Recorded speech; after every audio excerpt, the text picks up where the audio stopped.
Grains and Grace podcast. My name's Ryan here with my brother-in-law, John. What's happening, What's John? up? What's up? All right. We just got done trying our beer for the week, and I think we are pretty Pretty pleasantly impressed. pleased with it. Yeah. Yeah. So it's always nice for the rest of our discussion if we have something we enjoy. But we're getting to that point now. We want to talk a little bit about some topics of the day. We're trying to be relevant, right, John? Whoa, relevant. Yeah. Uh-huh. We want to be I'm hip. cool. I'm cool. I'm hip. What's going on, my G dog? Hey, John, you know how I like to stay relevant? How? By reading Relevant magazine. Oh, that was so catchy, Ryan. Relevant is in the name. But Yes. we're going to try something new. We did an article last week that we were talking about, and I'm going to try something new on Zoom, and we haven't figured out the basics and see if I can actually share my screen and pull this article up for us to look at. You think it's going to happen? I don't think it's going to happen. John, you have to have a little bit of faith. You gotta have faith, the faith, the faith. You want to tell us a little bit about this article too? Oh, wow. Yeah, did I do it? You did it. Yes. Did Now we just need to make sure that the rest of the world can see Huh. it. So yeah, here's this article from Relevant magazine, and I've seen a lot of it lately, and it always seems to like this topic pops up with any like major athlete when it gets to the end of the season Right. and big games. But headline is Chiefs quarterback Patrick Mahomes. It's not about winning football games. It's about glorifying him. What do you think, John? Well, I'm suspect because I always get a little queasy when athletes start talking like this. I mean, of course, everything we do is for glorifying God, and that's great. Yeah. I just we've talked about this, I think, before. Like, I don't does God care about the football game? Does he care about the football game? I don't think he cares about the football game one bit. Yeah. What is Patty say? I mean, I don't want to. No, let's just go into this article real quickly. I love Patty Mahomes, so I'm not going to speak ill of him. I mean, well, yeah, I'm going to assume sometimes. But I'm remembering Frank. I think his name was Frank Reich. He was quarterback for the Bills, became coach of the Colts, right? Uh-huh. And he did a whole thing where he had this amazing game that happened back in the late '90s, I think. And was it late '90s, early '90s, late '80s, early '90s when he played with the Bills. And his whole thing was he told God that he read the lyrics to the song in Christ Alone if God helped him pull through, and sure enough, they won the game. And then he read the lyrics of the song, and then it became a whole part of a music video, and it was a whole thing. But I mean, that's cool, Yeah. It's got a cheese aspect to it a little bit. Yeah, it borders into an area I don't like to get into where it's does God care enough about these games that he intervenes or that, prayers for doing well, like God's answering prayers and he's helping support Patrick Mahomes. I'm not going to say that. God doesn't care if the Chiefs win or the Philadelphia Eagles win. I think he cares that his creation is having fun, that they are using the bodies they were given to do amazing things, and they're entertaining people and bringing joy. I think he likes when his people are finding joy, but is he got any skin in the game? I don't know about that. So what does he say? What is Patrick? Well, let's actually get to the article. That makes sense. So they're talking. He's was being interviewed, getting ready for the Super Bowl. He's been all over the place. But then they say here, this is a quote. He says, "I know that I'm blessed to be in this position, and so to have a faith backing, I know why I'm here. And it's not about winning football games. It's about glorifying him." Mahomes said during a Super Bowl conference. He said, "I have no pressure when I step on that football field because I know why I'm here." So he's saying, I'm going to stop him there. Stop him there. I think that in our vocations, man, I feel weird. Please, nobody nobody get mad at me because I'm going to talk against Patrick for a minute. Oh, they're going to get mad at you, John. But I of course in our vocations, I mean, everything we do should be the way we carry ourselves and the way we conduct ourselves should be glorifying to God. And I get what he's saying there. But when he says it's not about winning games, no, wrong. It is about winning games. That's why you're the Chiefs quarterback. We hired you to win games. When we have, I think, and I don't know, maybe he misspoke, but let's say let's take a similar situation. A farmer says, it's not about growing food, it's just about glorifying. Yeah, it's not about corn, it's about God. Yeah, I mean that's good. I glorify God in your job, but it is about growing food. Like that's your job. You got one job. If we wanted Carson Wentz, we would have gotten him. Yeah. Like, we want you, Patrick, because you're the greatest quarterback of all time. You're greater than Tom Brady. It is about winning games. You need to win games. So say I'm probably going to get. I bet somebody's going to be mad. You can't say no if someone's hired to do something. If you're hired to be I don't know, some guy who turns the cog all day long, you better be cranking your gears. In a way, the most glorifying thing you can do for God is to win the game.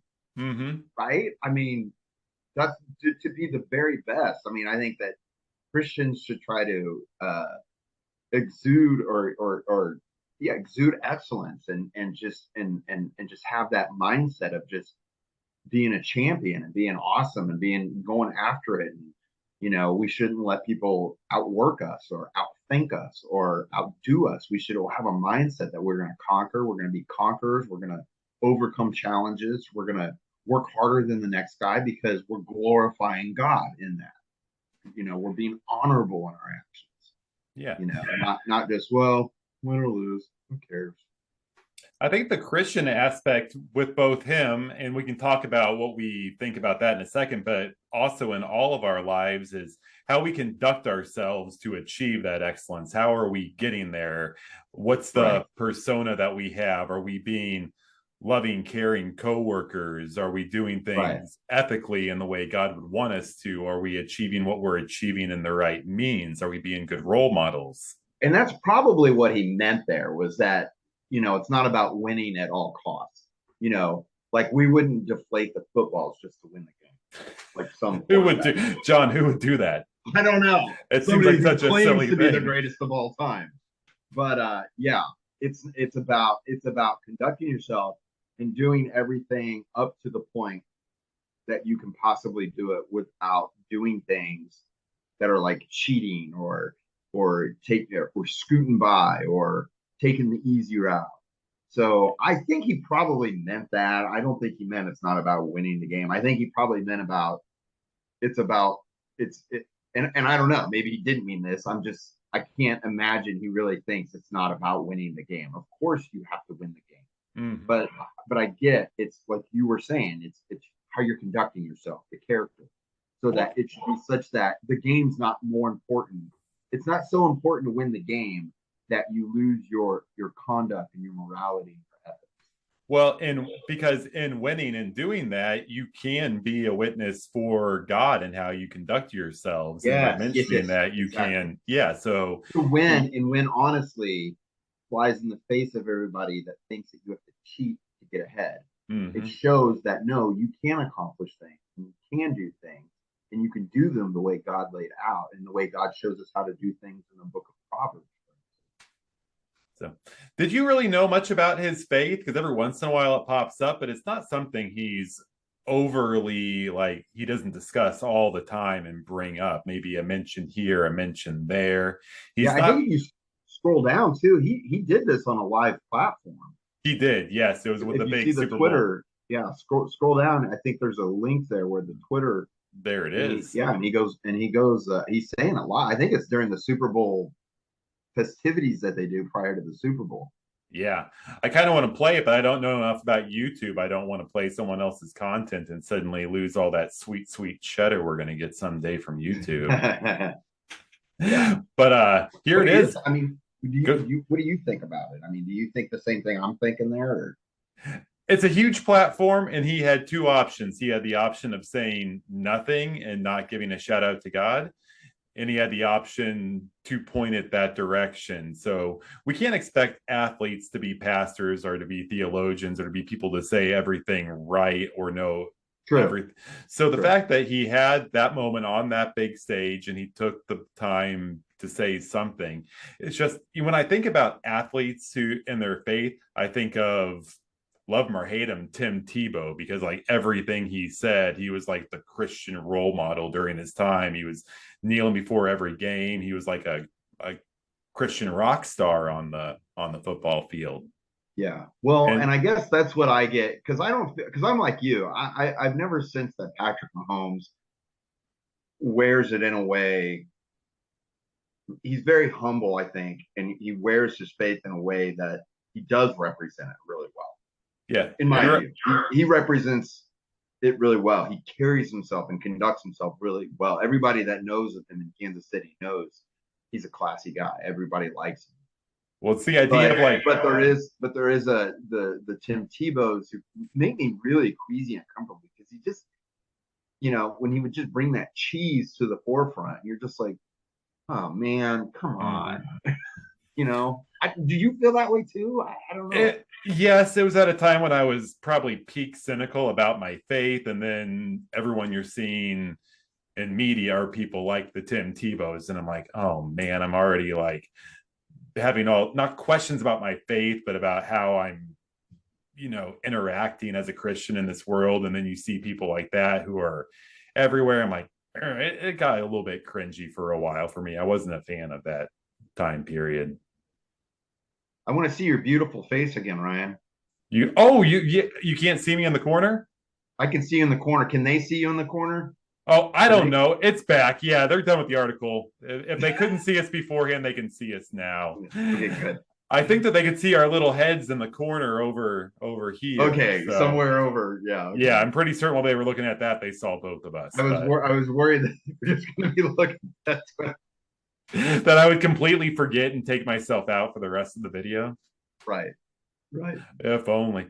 Well, heck, yeah. Any other thoughts on Patrick Mahomes aside from the fact that we love him and would do Yeah, anything for him? and like I said, I probably am overreading into that. I'm like you. I get queasy a little bit when I hear athletes sometimes talk because it's kind of like the people that pray for a parking space and they just like, the Lord gave me a parking space, and it's just like, Mm-hmm. okay, you know, but not that God doesn't sometimes give parking spaces, because sometimes in his divine providence, there's a reason he's actually giving someone a parking space. I'm not saying that doesn't happen. I just, man, sometimes we gotta be careful how we talk about this stuff, right? I don't know. I feel weird and can turn people off. No, the semantics of it, because the outside world, all they know are these little catchphrases and these little things, these It little, had a catchphrasiness to me. Yes. yeah. The outside world only gets brief moments to get glimpses of what we believe and what we attest, either through our own lives, through other people in their lives, and through, unfortunately, like through celebrities and media. So, And I think that's what he was trying to say, and I really liked it. I mm-hmm, think he was trying to say, because they were asking him, and so he's trying to show my conduct, how I act on the field, what I do. It's rooted in my faith, and so to win the game, I'm not going to do these other antics or these other things or partake in these other ways mm-hmm, that other people do. And we could carry that in our real world then, in our daily lives, in our jobs. It is about glorifying God. It's not win at all costs, but it is about being a Christian and being able to win using God's wisdom in the way He tells us how to do things, and if we'll follow His words that He. I mean, if everybody would get into the book of Proverbs, just read that every day, a proverb a day. You go through it a month, and you just keep doing it, repeat, repeat, repeat. I've done this for years now, and I'm telling you, it changes the way you think and how you conduct yourself. And I've seen actual fruit from it in my life. So you can follow, God has laid out wisdom for our life and how to, in an algorithmic way of how to conduct ourselves that can be fruit bearing. Mm-hmm. So that's what I guess I would say to that. Well, that's the big word right there. You can tell when a Christian is actually spending time with God by their fruit, just like any other plant grows when it's exposed to sunlight and soil. They're going to produce fruit when they're connected to the source. So that gives me an indication, getting back to Patrick Mahomes, that he's genuine about his faith. Because when you Yes. see it pour out in other areas of his life, the way he volunteers, the way he always lifts up his team, he's humble. He doesn't talk about himself unless something bad happened. I think there's Yeah. fruit showing there, and that's yeah, definitely what's happening. Definitely. Definitely. So, well, we had another article, but we Yeah. kind of talked about it. Do you want me to try and pull that one up, or? I'll tell you what, we can just jump to it. If you want to pull it up, you can. But this was article out of Relevant Magazine as well, and it's by the Relevant staff, and it asked the question, "Does God care about football?" And we did kind of talk about that. What I found, I actually found this article. It kind of made me mad.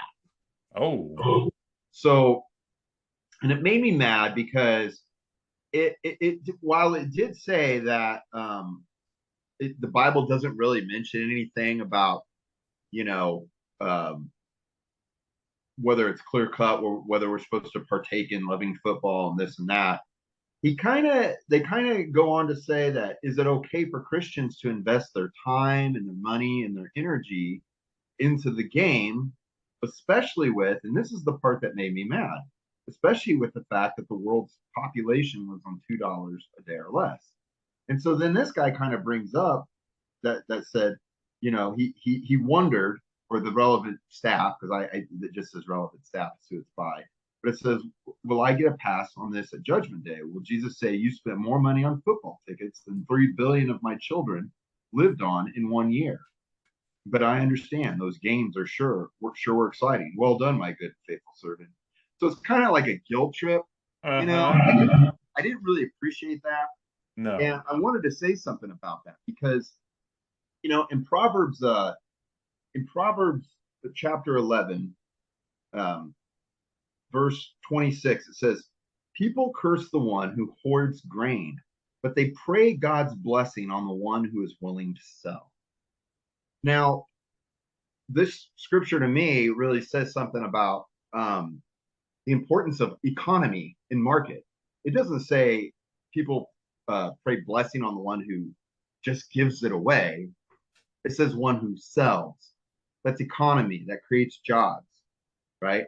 When we go to Mm-hmm. football games, we're creating jobs. We're doing things that help promote people having jobs. If everybody just said, "Well, I'm just going to boycott football because it's not biblical somehow," when it doesn't say that, that can devastate an economy. It can go across the board in things. It starts to have this aesthetic um, mindset where we all are supposed to be monks wearing, you know, wool clothing and living in caves. I Mm-hmm. don't think that's what God wants for us. If this article is talking about, about taking care of poverty and stuff like that, yeah, I agree. You want to know what's done the most to take care of poverty in the world? Capitalism. True. There's You points know, to that. Yep. you know what's brought more people out of poverty? Jobs. Rich people creating jobs for people. I don't So get into that rich people creating jobs. yeah, but I my know. my my point is that you know yes, we should want to give from our hearts and we should want to give, but it's okay to understand that when we're spending money and going out and living life and creating jobs and you know doing these things that we're taking part in a system that actually is helping people, you know in all actually lifts them out of poverty. Mm-hmm. So I would say that the bigger problem that some of these countries have, um, that are experiencing abject poverty still, it's mostly due to their governments. Their governments don't allow the free market. And that's a problem. People have no property rights, or they can't buy and sell openly on a free market of some in some way, shape, or form. I'd say that's number one. And number two, the Bible, before when it was, for instance, when Proverbs was written, it was ahead of its time. It's still ahead of its time in elevating women, to have an equal status with men. And the Bible does that in several areas. And a lot of these places, they still have this idea of subjugating women, and they can only do this and they can only be in the home. I challenge any Christian that thinks that way still. Like, where did you find that in the Bible? Number one. But number two, I challenge you to read Proverbs 31. The Proverbs 31 woman is a woman that owns a business. She's making financial decisions. She's going out and doing things, buying fields and this and that. And so, in my opinion, one of the number one ways to help poverty also in these countries is not only get rid of your corrupt government and allow the free market to come in, but men and women getting jobs. Work is freedom. Well, yeah, society kind of dictated what the work is. We established over time, through whatever means, that football is something we want to invest our money in, and it's become something that's, helps keep the economy moving. I mean, if we win the Super Bowl, it brings tons of money into Kansas City, which brings more opportunities and support for the community. Yeah. But I mean, look what you're wearing right now. Look what I'm wearing right now. Mm-hmm. Somebody made this. I chose to buy this shirt. I'm not wearing, and that gave somebody a job. We have a mutual friend who was a pastor and owns a clothing store. Sells apparel and great apparel, by the way. And so it's, he's providing jobs. He created jobs. What are we supposed to do? Just, not buy clothes either. Not do that. Are we supposed to, if we're gonna, when you start talking about we could be here, I'm getting ahead of myself in my mind, but it's like this. A long time ago, I used to have this mindset like, why do I need to read books? If I've got time to read a book, then I have time to read the Bible more. And it trapped me in this really fundamentalist loop that eventually would come crashing down. I don't think we want to get on those kind of tracks where we're constantly becoming like monks. I don't think God's calling us to monkism. No. It really changes the narrative. It kind of starts with football. Maybe we are investing too much time in that, but what other entertainment? Just reading nonfiction books is taking part in our own athletics. Should we not get our kids enrolled in sports and band and different things like that? Because that's more time you could have done X, Y, and Z. Mm-hmm. I mean, I don't like that way of thinking. I really, when I read that article, I was like, oh, we got it. Well, and they like to do that for clickbait too with relevance as well. But I think it does come down, as all things do, to the heart. Now, yes, you can, if you're spending all your money on football, if you buy tickets to the Super Bowl and you're not thinking about taking care of your family or how you're going to pay the bills or, give to your church or support those around you, but you wasted all that money there, I would say that's absolutely not a God-pleasing choice. But I mean, the idea, if you spend time on a Sunday watching a game, it's already your day of rest. I know you're supposed to spend that time with God, but it's a slippery slope is all I'm getting to. And I think I can hear somebody saying, well, what about when Jesus told the rich man to go and sell all his possessions and give them to the poor? That just shows that we're just supposed to freely give. Well, I don't think that story was about just that we're supposed to give all the time. I think that story is about, like, who's your God? Mm-hmm. And he's challenging the rich man, that the rich man thinks he's done all these things, but in reality, he was worshiping his wealth. And so sometimes God does ask us to give our wealth in a way, because it's a sacrifice that is forcing us to sacrifice these idols that we've created. And so sometimes that is true. And sometimes somebody does need to forfeit buying season tickets and give to some donation instead, because for them, football's become a god or something like that. But I think in general, it was a lopsided article. and it didn't stress that difference enough. It didn't stress, like we need to be taking care of the idols in our life. Instead, it just gave this, I don't know, it just had a guilt You trippy-ishness know to what? it. And as a Lutheran, I'm not fond of guilt trips. I like grace. I like talking about God's love and grace. The grace is better after the guilt trip, though, John. You have to be weighted with guilt, and then you realize you have the grace, and the grace is that much better. But Right. But that's God's law to weight me with the guilt, not a silly article from Relevant Magazine. agreed. You know what that article, what that says to me is that person just doesn't care for football in the first place, and they were just, looking for something that was relevant with the Super Bowl coming out, and it was their chance to talk about how dumb it is in general. Nerds.